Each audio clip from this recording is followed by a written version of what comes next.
This is what happens if you do too many inside jokes in a row, but whatever. Next up to the stage. Very, very funny guy. Really wonderful. You may have seen him on HBO on 2010. But he'll get there. He'll get there in 5 years. Please welcome to the stage, Bill Burke.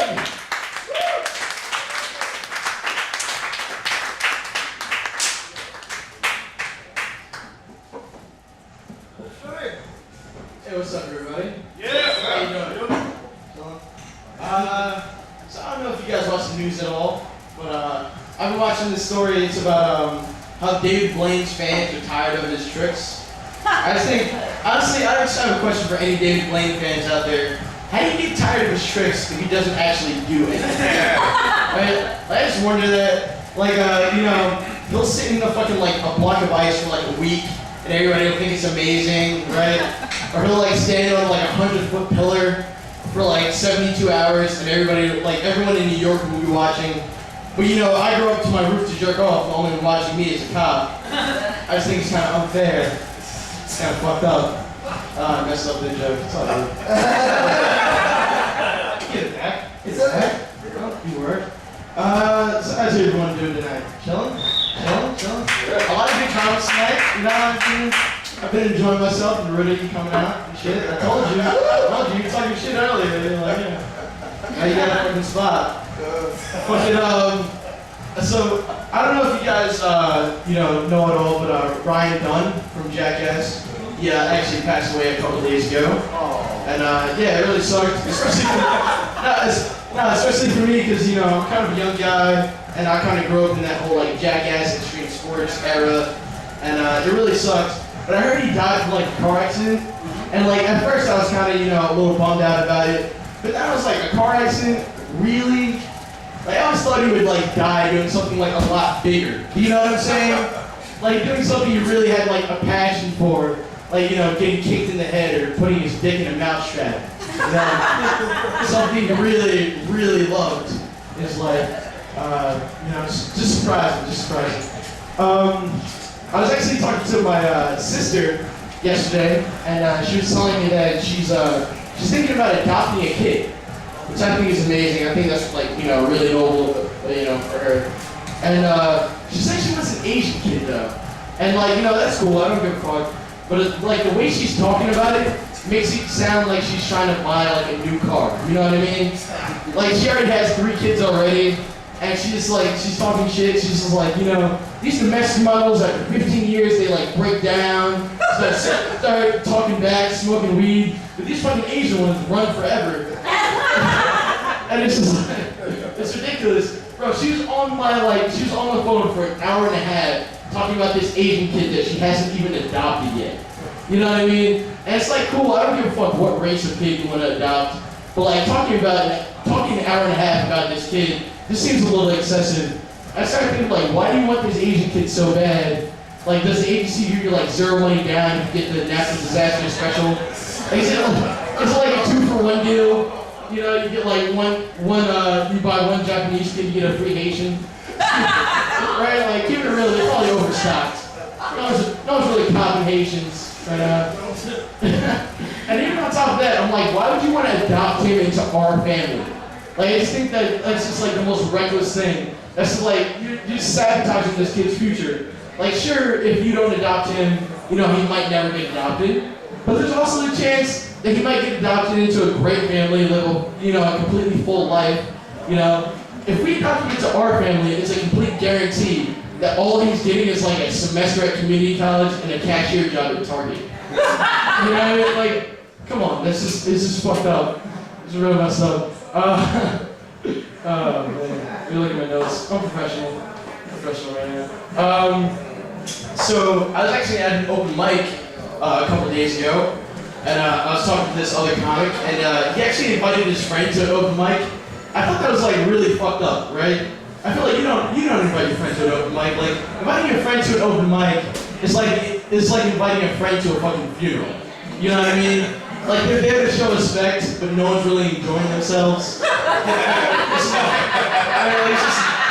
messed up. Like, why would you ever subject someone to that? It's just like, come on, man. Think about it.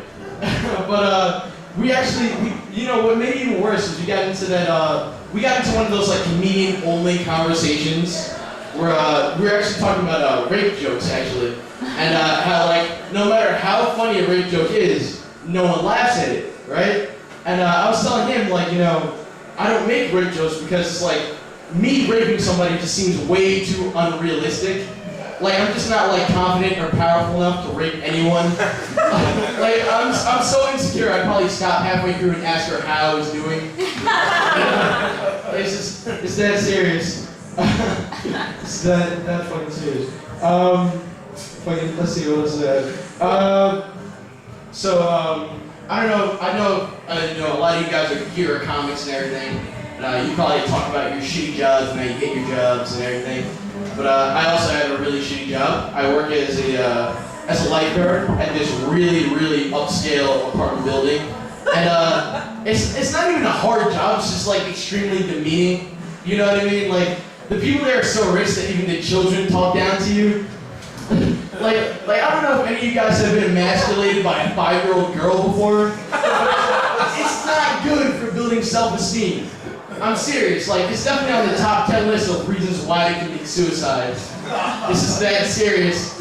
But actually, a couple days ago, I had a really good day. I saw my first black guy who didn't work there. He actually lived there. It was like amazing, right? Like Rich smells looks good. Yeah, he's climbing up. He's the only one in here climbing up right now. Rudy, you should be too. Honestly, like, the apartment building I work at is about, like, as culturally diverse as a fucking clan meeting.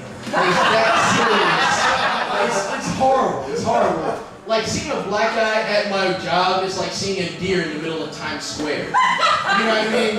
Like, everybody's just like, they're trying not to look, but they see this guy, and they're just like, you can see in their head, they're just thinking, like, you know, hey buddy, this isn't your natural habitat. Like, shouldn't you be back in Brooklyn selling drugs and not paying child support? Like, what is this? This is fucking nuts. This is crazy. And like, I mean, I feel bad too because like I walked up to the guy and I honestly just assumed he did not live there. You know what I mean? Like I walked up to this dude and you know I tried to make him feel comfortable because you know niggers are skittish like any other animal. And I go to this guy. I'm like, yo, dude, like, you know, that way, you need directions, like, what's the deal, like, you lost, like, you know, I'm really trying to aim for this guy, and he's like, he just gives me a one-word answer, you know how motherfuckers do, no, but this motherfucker's just like, no. I'm like, so what, like, do you work here, or did some chick just bring you over to fucking embarrass your parents, and he's like, no, I'm a stockbroker. And bro, like, I just like froze. Like, it was the most awkward situation ever.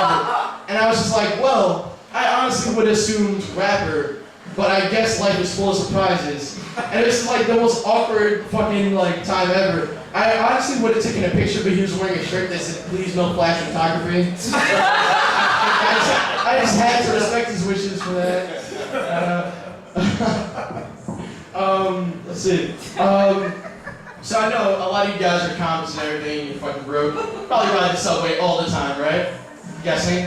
Yes, a few of you. I give me anything? Okay. Alright, whatever. Oh, I'll make you. But I'm riding the subway and I'm seeing all these like Jameson ads like all the time. And I just think they're so badass. Like I read one and it was like, it didn't take a genius to think of triple distilling whiskey, but I bet you he was honest, loyal, and criminally handsome. And I thought like that was the most amazing ad ever. Like I thought it was just so cool. I wish somebody would make an ad like that for me, but I'm just not that interesting or like, you know, cool to be around. I get to see it now, like it'd just be like, it didn't take a genius to think of putting Oreos in the freezer, but he's probably single, smokes a lot of weed, and has been arrested once on the top of his roof screaming, fuck David Blaine. Thanks guys, I got to like